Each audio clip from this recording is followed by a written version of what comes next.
सोचिए इस देश का एक भी स्वर्ण मीडिया जो टीवी अखबार है वो इस पर लिखने से भी उनके पेट में दर्द होता है। उनको लगता है कि ऐसा लिख देंगे तो राजनीति बदल जाएगी। सच्चाई ये है कि हरियाणा में जो कांग्रेस की हार हुई है उसकी वजह है ओबीसी कार्ड, उसकी वजह है एससी कार्ड।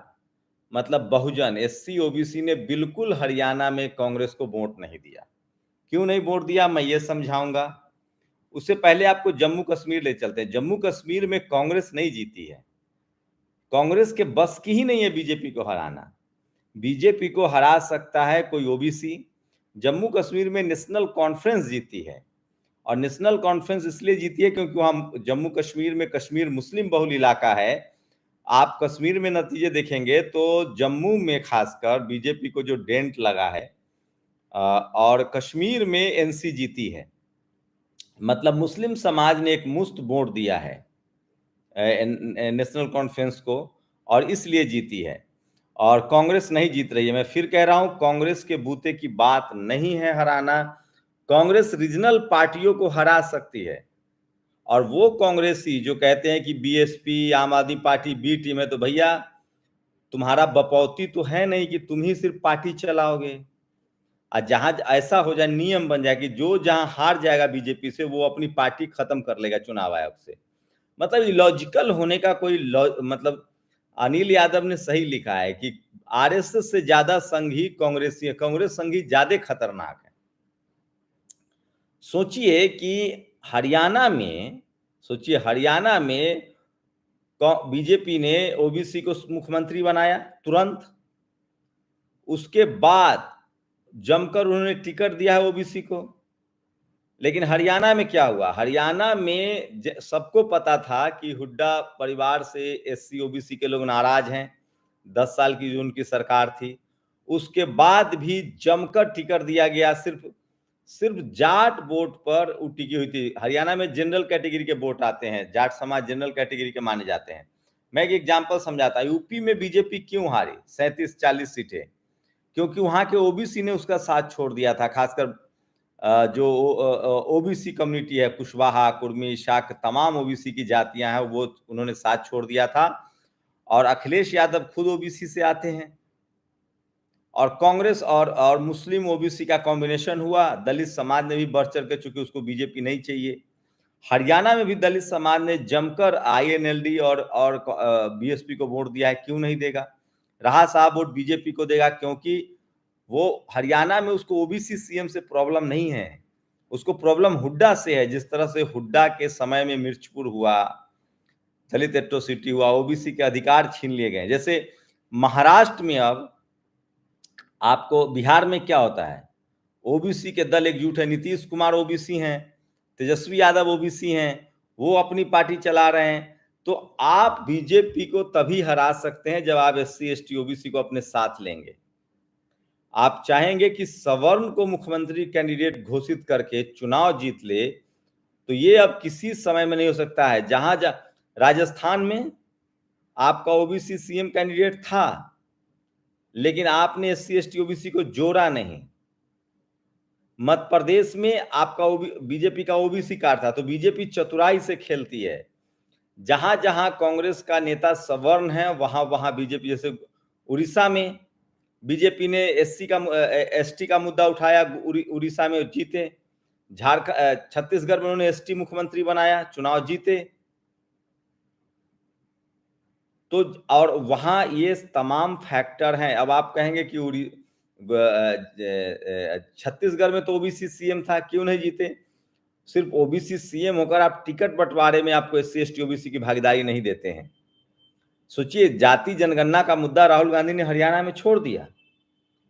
ऐसा थोड़ी है कि आजकल के समय में टेलीविजन का समय नहीं है, सोशल मीडिया का समय है।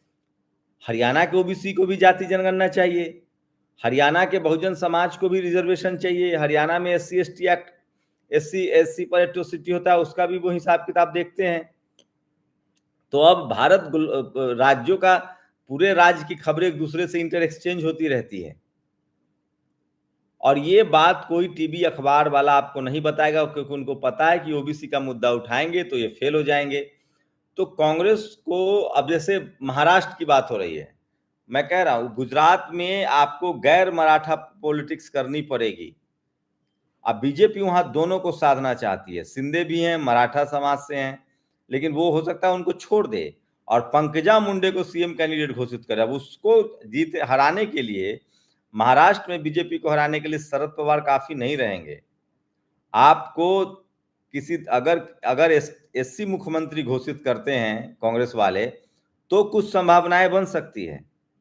एससी मुख्यमंत्री घोषित करते हैं तो कुछ संभावनाएं बन सकती है। मराठा मुख्यमंत्री पर तो बीजेपी वहां चुनाव नहीं जीत सकती है, क्योंकि वहां ओबीसी और एससी एकजुट होंगे। मुस्लिम फैक्टर भी है, तो मुस्लिम आपके साथ आ भी जाएगा तो भी आप चुनाव तभी जीतेंगे। अगर मान लो कांग्रेस को पूरे मराठा ने वोट दे दिया तो भी चुनाव नहीं जीतेंगे, क्योंकि ओबीसी की संख्या हर राज्य में कम से कम 50% है। हर राज्य में 50% है। झारखंड में ओबीसी के मुद्दे पर जेएमएम को हराती है बीजेपी, क्योंकि झारखंड में ओबीसी की संख्या ठीक है, वहां झारखंड, छत्तीसगढ़ और उड़ीसा में आदिवासी संख्या ज्यादा है, ओबीसी की संख्या कम है, तो वहां तो आपको आदिवासी सीएम ही देना पड़ेगा। तो ये इतनी सी भी राजनीतिक समझ जो कांग्रेस के सवर्ण नेता हैं उनकी सीधी सीधी राय है। आप बीएसपी को बी टीम कह के आम आदमी पार्टी को, एक तो आपके डीएनए में अलायंस का चुनाव नहीं है, आप अलायंस करने की आपकी सहमति नहीं है। बीजेपी ये करती है, अगर बीजेपी हारती है तो तुरंत सीखती है, कांग्रेस जीतती है तो बौरा जाती है। अभी 100 तक ही आपका आंकड़ा पहुंचा, खड़गे लिस्ट से गायब हो गए, सब राहुल गांधी कर रहे हैं, मास्टर स्ट्रोक चल रहे हैं, यंगरी यंगमैन हो गए। और लोकल लेवल पे आप सोचिए, कुमारी शैलजा को टिकट ही नहीं दिया गया, जिस तरह से उनको दरकिनार किया गया, वो मैनेज कुछ कर सकती थी। तो मैं फिर कह रहा हूं, अब ये स्थिति है, राज्य कोई भी हो, कोई अगर आदिवासी बहुल राज्य है, बहुल राज्य है, तो भी ओबीसी एससी एसटी को आपको उम्मीदवार बनाना होगा। अगर कोई राज्य 10% वाला तो चुनाव नहीं जीत सकता, ये आप एकदम ध्यान लीजिए। अगर 10% कैटेगरी से अगर आपको एससी एसटी ओबीसी कंसेप्ट पर काम करना पड़ेगा। हरियाणा में गैर जाट वोटों को कांग्रेस ने, बीजेपी ने एकजुट किया, और आप किसी भी पार्टी को चुनाव लड़ने से नहीं रोक सकते। अगर आपको लगता है कि बीएसपी और आम आदमी पार्टी की वजह से आप चुनाव हारे हैं तो आप गठबंधन में जाइए। बीएसपी भी अकेले चुनाव नहीं जीत सकती है, कांग्रेस, बीजेपी अकेले चुनाव नहीं जीत पाती है। यूपी में उसको जरूरत है अनुप्रिया पटेल की, जरूरत है निषाद जी की, जरूरत है राजभर जी की, बीजेपी जैसी पार्टी को। लेकिन कांग्रेस को किसी की जरूरत नहीं है। वो जैसी थोड़ा सा सीट जीतती है वो आंख अखिलेश यादव को आंख दिखा रही है। आरजेडी तो, कांग्रेस इतना सीट मांगती है कि आप कल्पना नहीं कर सकते। कांग्रेस के साथ सबसे बड़ी प्रॉब्लम है कि उसकी जो जनरल कैटेगरी लीडरशिप है उसको आज भी एससी एसटी ओबीसी नहीं पच रहा। और इसमें देखिए दिलीप मंडल की भूमिका बहुत बड़ी है। वो जब से बीजेपी के खेमे में गए हैं वो कांग्रेस के एक एक नैरेटिव को सामने ला रहे हैं। और एससी एसटी ओबीसी 60 साल में एससी एसटी ओबीसी के खिलाफ जिस तरह से कांग्रेस की सरकार चली है, जिन लोगों को जनरल को उन्होंने बैठाया था सिस्टम में, वो सब बीजेपी आने के बाद आरएसएस निकल गए। लेकिन मैं फिर कह रहा हूं, बीजेपी को यह भी समझना पड़ेगा कि कांग्रेस का प्रदर्शन इसलिए सुधर रहा है क्योंकि आपका जातिवाद फैक्टर काम अभी भी चल रहा है। जब तक कांग्रेस को एससी एसटी ओबीसी के मुद्दे पर ईमानदारी से काम करना पड़ेगा। आप आरक्षण को नहीं खत्म कर सकते हैं, आपको आरक्षण इंप्लीमेंट करना होगा, नहीं तो बहुत दिन तक आप ठग नहीं सकते हैं लोगों को। लोग रिस्पॉन्स करते हैं। हरियाणा में बीजेपी इसलिए सर्वाइव किया है क्योंकि वहां ओबीसी के मुख्यमंत्री दिया, और पहली बार हरियाणा में कोई ओबीसी का मुख्यमंत्री बना है।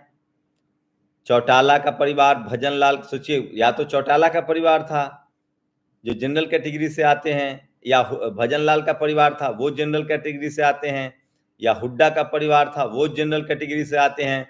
तो पहली बार ओबीसी मुख्यमंत्री बना था, ओबीसी कैसे जाने देता चाहे को। अगर वहां दलित या ओबीसी मुख्यमंत्री कांग्रेस भी प्रोजेक्ट करती तो वो चुनाव में जीत सकती थी। तो ये तमाम बड़ी खबरें हैं जो सोशल मीडिया पर वायरल है, और ये सारे आकलन आपको कोई टीवी अखबार सवर्ण पत्रकार नहीं बताएगा, क्योंकि उसको लगता है कि बीजेपी जीत रही है तो भी वो जनरल वो हिंदुत्व की बात बोलेंगे, वो सोशल जस्टिस, रिजर्वेशन, आरक्षण की बात नहीं बोलेंगे। तो इन सब मुद्दों पर SC ST OBC को लिखते रहना चाहिए और तभी जाके आप की संवैधानिक अधिकार और आपको राजनीतिक भागीदारी मिलेगी। राजकुमार सैनी से खड़गे जी की मुलाकात होती है, लेकिन हुड्डा नाराज न हो जाए इसलिए राजकुमार सैनी को कांग्रेस ने टिकट ही नहीं दिया, न कांग्रेस ने गठबंधन किया, न उनको लाया। तो कांग्रेस की जो एरोगेंसी है वो 60 साल के एरोगेंसी है। आप लोग की क्या राय, क्या आज के समय में कहीं भी बगैर SC ST OBC को रिप्रेजेंटेशन दिए हुए कोई पार्टी चुनाव जीत सकती है? आप लोग अपनी राय जरूर दीजिए। शुक्रिया।